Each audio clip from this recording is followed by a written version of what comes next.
I'm Farah Duro, and you're listening to the PCOS Revolution podcast.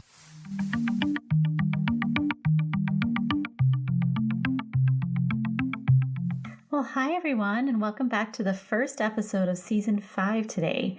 I've invited two very special guests on our show today to speak about mindfulness and its effect on conditions such as infertility, PCOS, and endometriosis, since this is something we ask our patients at Florida Complete Wellness to try both during their acupuncture treatments and at home when preparing for an upcoming medicated cycle or just trying to get their stress levels under control. Now, some of you might know Sara Clark, who's a guest we've had on my podcast twice already, and along with hosting her own podcast, Get Pregnant Naturally, she's the author of Fabulously Fertile, Supercharge Your Fertility Naturally, Fabulously Fertile Cookbook, and Fertility Preparation. She's also the founder of her Signature Fertility Coaching Program, which includes functional lab testing and supports couples to make diet and lifestyle changes that dramatically improve the chances of a healthy pregnancy and baby. Amira Posner is a professional therapist who developed and now facilitates the Mind Body Fertility Group and Fab Fertile Mindfulness Fertility Series. Now, just a warning, if you're listening to this podcast in your car, Amira walks us through a special guided hypnosis session, which you don't want to do while driving or operating heavy machinery. I would suggest placing the podcast on hold towards the end and pressing play when you're in a quiet spot so you can really sink into her words and really melt in the last few minutes of this episode. So I really hope this episode leaves you more centered and grounded. And if you'd like to explore Sara and Amira's Mindfulness Fertility series, I would encourage you to connect with them in the links I provided in the show notes.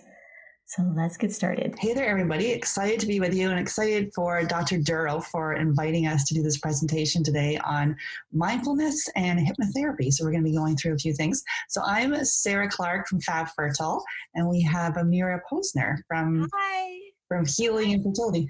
So nice to be here. Yeah, excited. So we're just going to share a little bit of our stories. So Amira, did you want to start with your story first? So my journey began, I would say, 10 years ago, long time ago.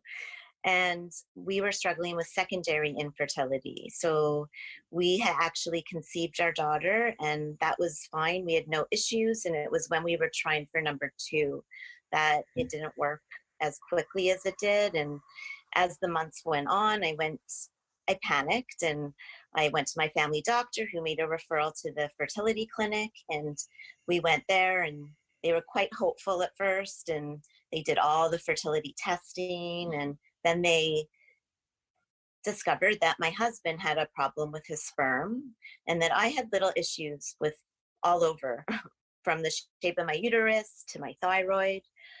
So we were told that IVF was our best option. And so we did that, and we pursued IVF, and we were successful on our first cycle. We ended up conceiving twins.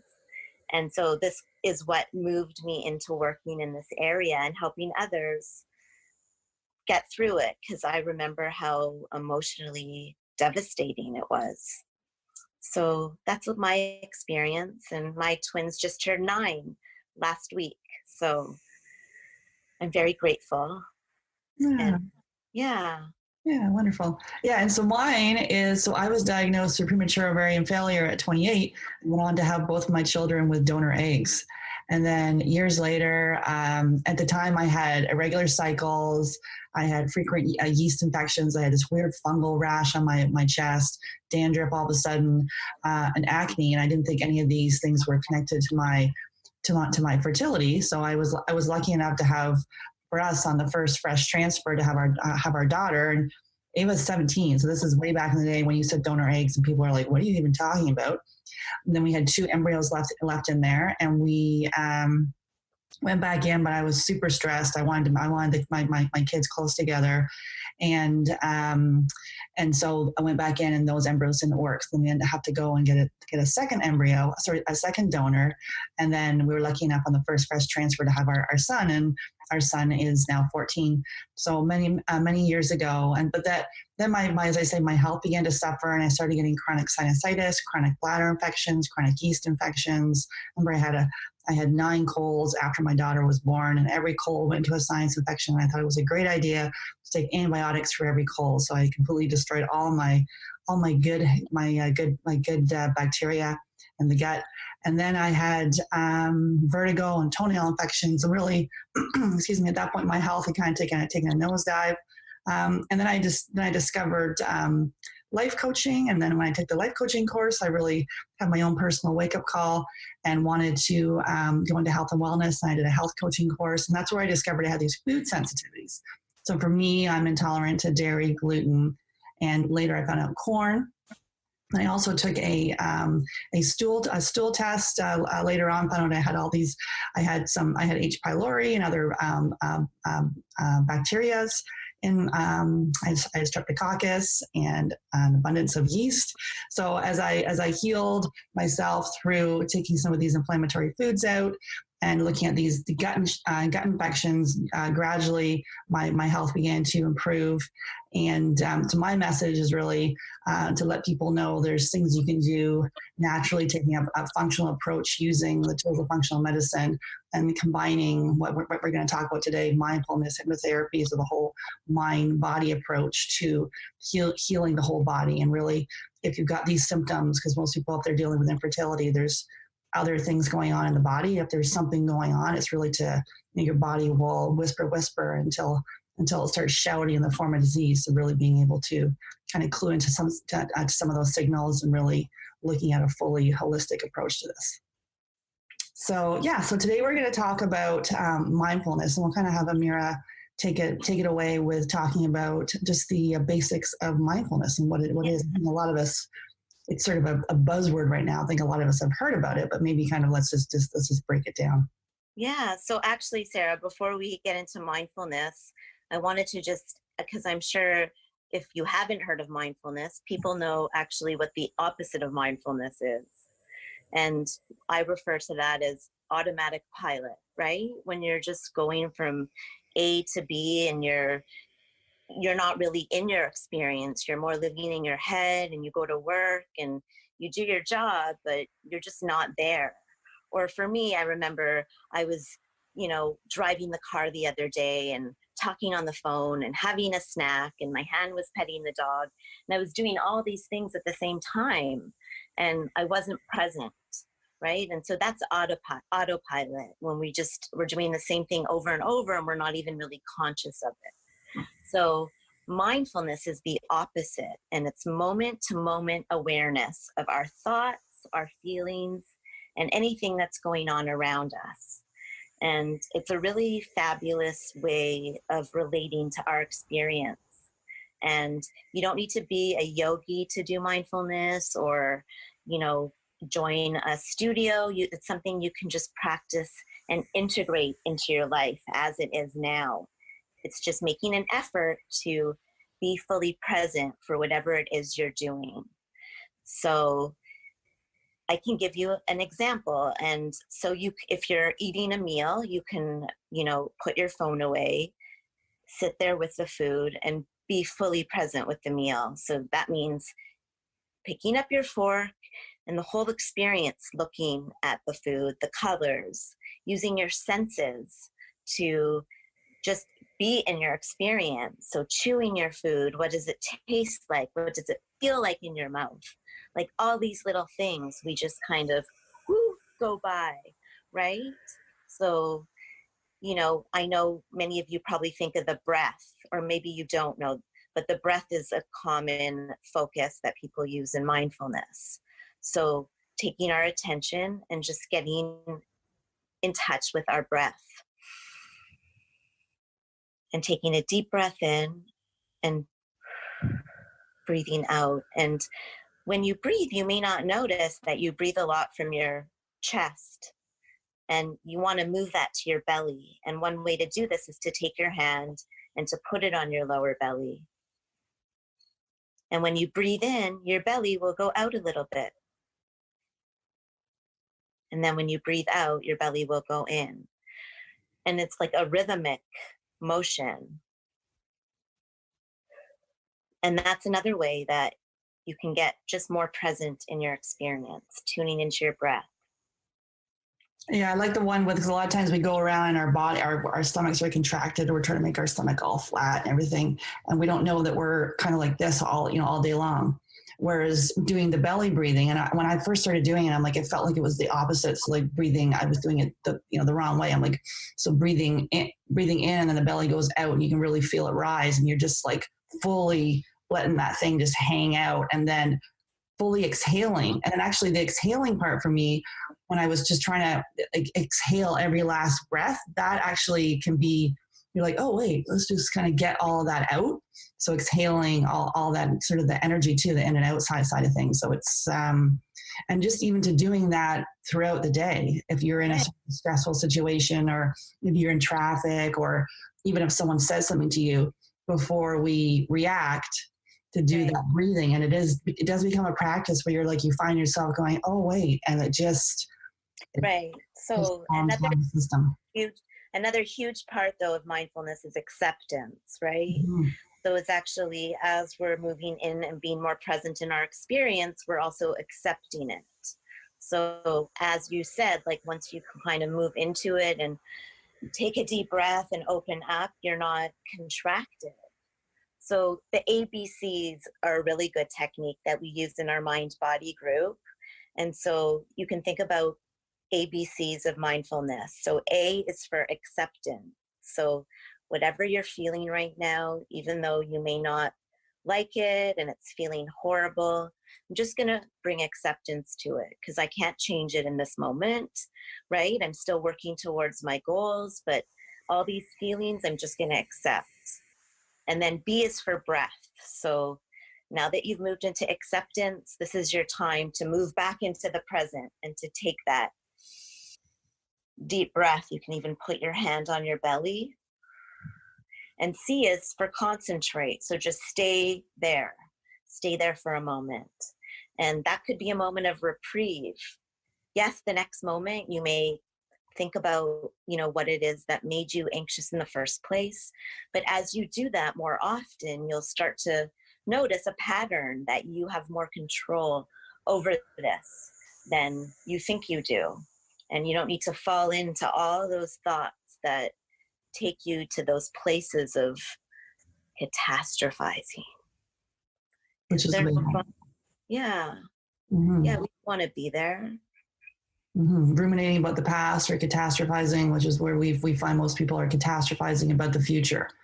Right. And sometimes when we think about mindfulness, we think, oh, we've got to meditate, like a little Buddha or be all Zen, like for, 24 hours a day. Whereas you can look at it. So I like John Kabat-Zinn. He's the sort of the pioneer, the grandfather of mind-body stress reduction.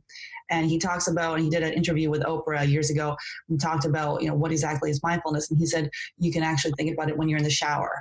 So when you're in the shower, do you feel the water coming down on you? Can you smell your shampoo? Can you smell the scents? Feel the water? Are you really in the shower, or are you just totally in your mind planning your whole day? Yeah. So every time you come back, that's mindfulness. So you're like, oh, I was just planning my day. Oh, come back to the scent of the shampoo. Come back to the water, running over your body. Come back to, feeling what it's like to wash your body. So every time you come back, that's mindfulness. Yeah, and it's like a muscle that you're building. And every time you use it, you're making it stronger. And yeah, it's so interesting once you start to pay attention to your inner experience, right? And you're not just living thought by, trying to solve and go forward and, get control. Because the reality is there's aspects of this journey that are not in our control. So we need to change the way we relate to it, right? And the way we relate to ourselves, right? And that's where the loving kindness and the self-compassion and just accepting a little bit more of this, almost like a bridge to get us to the next place, right? This isn't going to be permanent, although it feels like that. And some experiences are longer than others. Yeah, like you always say, there's a beginning, a middle, and an end. Yeah. And it may feel that you're stuck in the middle for ages, but there is an end. Right. And you don't need to think about the end until it is the end. And you'll know when it's the end. Right. And so I think some people like anticipate that moment. Right. And I don't necessarily think that that's healthy. I think, it's again, autopilot. Let's plan for the future. Let's see what's going to happen to me. Right. Or let's go back into the past and see what's already happened. And that's not helpful. So it's like, what is happening now, here, today, this minute, right? And that's where we can access our power. And I know when I was going through this journey, when I was diagnosed with POF, because I'm this big planner and I wanted to, if I felt if that didn't work out, then I was going to quit my job and do a trip around the world. Like I always had this plan B. So I was never, and if you asked me at the time if I was stressed out, I would have said no. I didn't think I was stressed out because I'm the kind of person that's like, okay, this is what we need to do next. Let's just do it. And, but I know looking back now, hindsight's 2020, I know that I was like completely contracted and rigid and stressed. And I know, just because I'm excited about a lot of things and I can do a lot of things, but it doesn't mean I ignore the spiritual mind body side of me. And I know for me, that's in times of stress, that's the first thing that goes. Right. When you need that energy, like, to sustain your fight and flight, right? Mm-hmm. And that's the thing I need the most is the mindfulness piece. And for me, I like yoga, and I like more of a yin yoga, so very slow. I like walking, so a walking meditation where you can actually. So I like taking my dog for a walk. And it's interesting if you have a pet and you're walking them to see the dog is completely present. She's, looking at all the things that are around her. She's smelling the grass, checking everything out.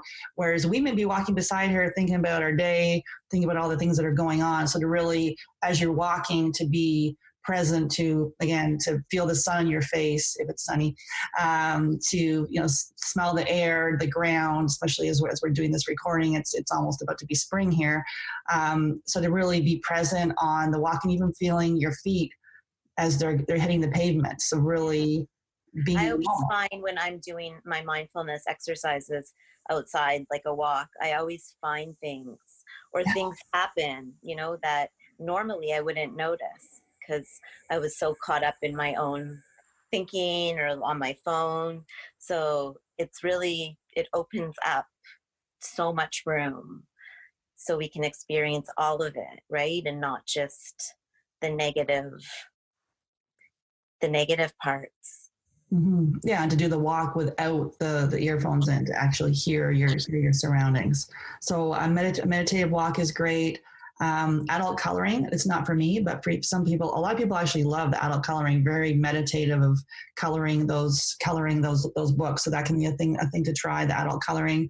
Journaling is something that I really like. I also like the app, the 5-minute journal. So if you're like, oh my goodness, I can't write all my thoughts out in a book, the app actually has 3 things. So it's 5-minute journal with a 5 when you look it up. And basically you will do the 3 things that you're grateful for. What are 3 things that will make your day great? And then what's your affirmation? Right. And then this is like a rewiring. Totally. Yeah. And then in the evening, you reflect on your day.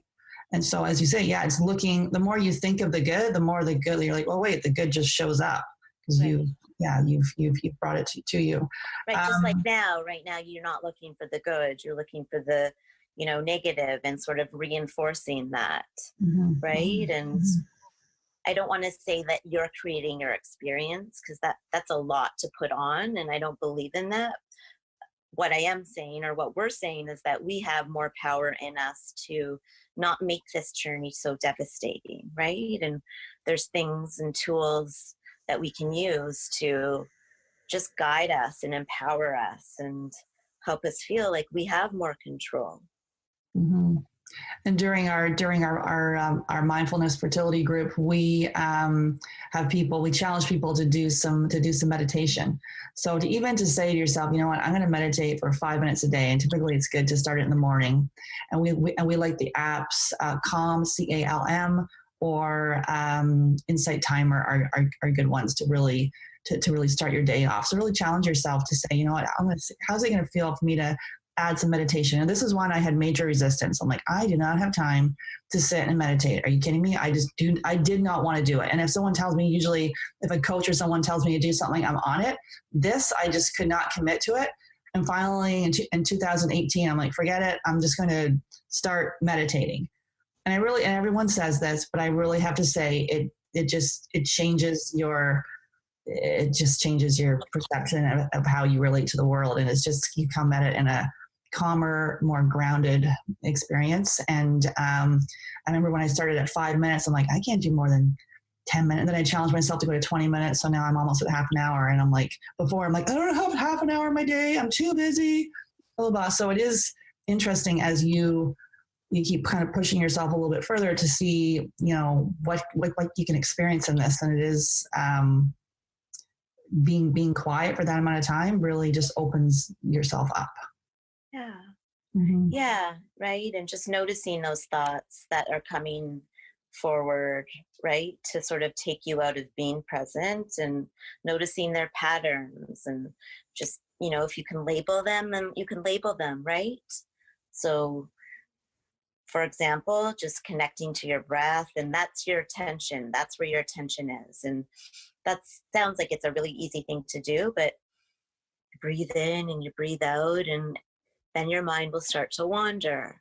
And then you notice it wandering, right? And then you see if you can label it, right? So break it down. So to-do list, come back to the breath. Fertility, come back to the breath. Family, come back to the breath. Mother-in-law, come back to the breath, right? So you're just making some space between you and what's coming up and taking you out of the present moment. Mm-hmm. Great. So we really encourage you to pick one of those. Either it's doing a mindful shower, you can do journaling, you can use the 5-minute journal app. You can do, as Amira was talking in the beginning, the mindful chewing, like we all eat 3 times a day, sometimes more. So the mindful chewing, I even say, if you're going to have the chocolate cake, put that cake on a beautiful plate, sit down at the table, no distractions, and chew each bite and enjoy every last morsel. So the mindful chewing, we challenge you to take your tech out of the bedroom, take your phone out of the bedroom, have beautiful sleep, and using those apps like Calm app and Insight Timer to do some meditation. So pick one of those, and also the adult coloring app. Pick one of those and see how that feels for you. Yeah. Great. Yeah. So now Amira is going to lead us through some a hypnotherapy sessions. Maybe just kind of explain exactly what is hypnotherapy, because a lot of times we think it's on stage clucking like a chicken. So let's just talk about what exactly it is and why it can be helpful if you're on this journey. Yeah. So sometimes we hold on to like subconscious beliefs about ourselves that maybe we learned when we were very young, or maybe older, whatever experience we've had that has left an impact, positive or negative. We hold on to this like a memory, right? Like a computer chip. And sometimes those deep-seated beliefs aren't serving us anymore. So hypnotherapy is a way to sort of break through that and give your system more information that you want right now to serve you, right? So sometimes deep-rooted, we don't believe we're good enough, or we believe that we don't deserve good things. And so the hypnotherapy, whatever issue you're dealing with, that's what the focus is, but it can just get in there and change the way you feel about yourself through your subconscious. So we're not always aware of what's going on in our subconscious. It's a little bit out of our reach, yet it governs our lives 95% of the time. So that's crazy. So we just need to get it to work with us and with our conscious mind to help serve our experience and maximize our potential, and so we can do the best we can do, right? So this script is one that's really helpful for someone who has fertility issues, endometriosis, PCOS, or even unexplained fertility. It's really just going deeper inside yourself and rewiring that idea that you have some control over your emotional well-being and other physiological aspects of this experience. So I just want you to close your eyes and get comfortable. You don't have to look at the TV, just listen to my voice and take all your attention and focus it on your breath.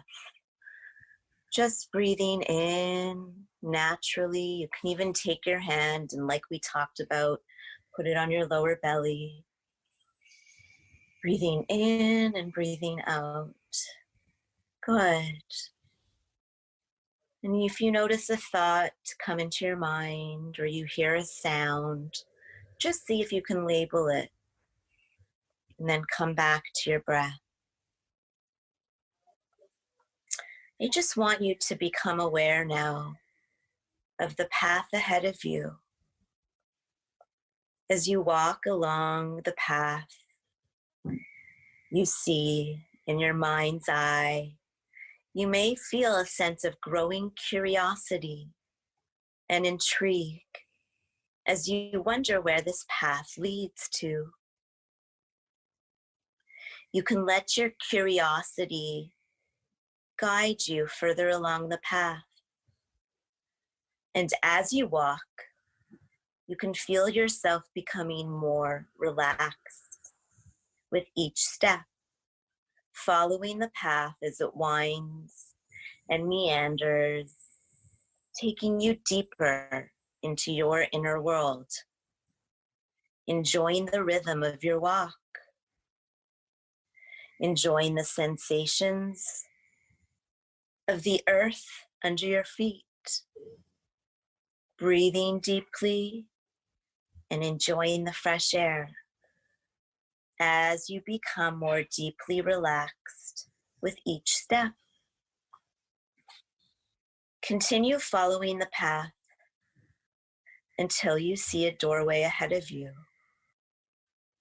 Reach the door and notice that it has your name under it. In your pocket, you find the key that unlocks the door. Unlock the door and enter the room. This is the control room for your mind body, which houses all the controls that governs how your mind and body function. Just take a moment to look around. See, sense, and feel all the beauty and magnificent energy of this place. Notice all the different dials, knobs, levers, buttons. Everything is so well organized and arranged with labels and signs so that you immediately know which control is for what.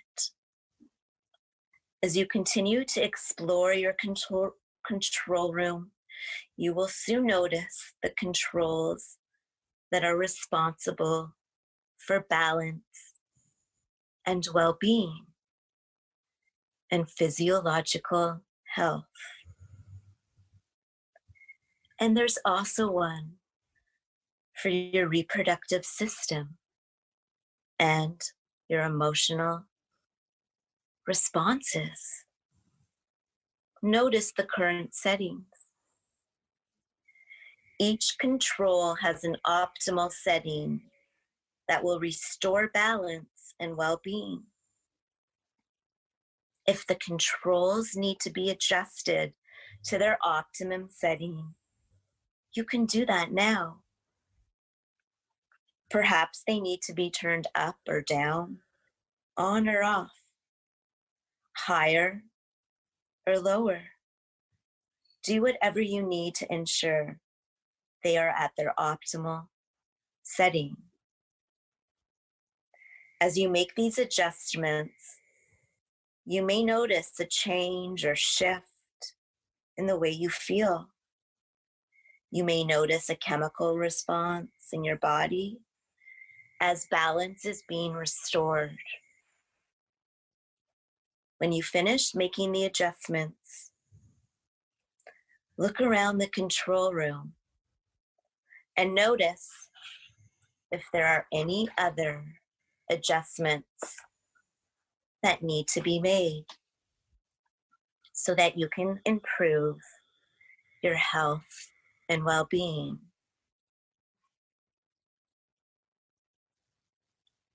Good. Now I want you to come out of the room and shut the door behind you and return back on the path. And as you walk back along the path, you can be curious about the changes you will notice in your day-to-day life as a result of the changes you have made. And when you're ready, you can begin to wiggle your feet and wiggle your fingers and open your eyes. Hi. How's it going? I think I hypnotized the dog. Very nice. And so in your hypnotherapy sessions, what would kind of happen next then after you've gone through? And just actually, if you could just reference the book the script is from, so it's from the Fertile Body. The Fertile Body Method. It's the practitioner's guide, and it's a really great book, and it has all kinds of mind-body scripts related to fertility and getting pregnant and different conditions or diagnoses, and it's fabulous. So in any session, it would be really specific to what the client is working towards. So they could be in the middle of an IVF cycle, or they could just be wanting to feel better emotionally, or they may be wanting to bring on their period because they haven't had it in a while. So just different stages, all related to reproductive health and getting pregnant. Yeah. Beautiful. So hopefully you found this session beneficial. Thank you, Dr. Dura, for having us on. If you're interested, we have a mindfulness fertility series, runs a couple times a year. It's a group program. It's a live group program that runs for 6 weeks. And we go through the basics of mindfulness, as well as adding in fertility yoga, hypnotherapy like this, and other cognitive restructuring exercises. So a lot of times looking at our negative thoughts and being able to reframe them. So as we go through this journey, anything else you wanted to say about the series, Amira? Yeah, no, it's a great way to sort of talk a lot about what we just went through in more detail, and then having the week to practice, and we doing exercises together. So it just reinforces that you can get through this with the tools. So I'm excited for that coming up. Yeah, it's a layering process, because we've given you a lot of information today, but really it's just to pick one thing, and even if it's just the breathing that you start today, to be aware of the breathing and the belly breathing, that's a good thing, and then you just continue on and layer it in. So thank you very much, and everyone have a fabulous day. Bye. Bye. Thanks so much for listening, and see you soon.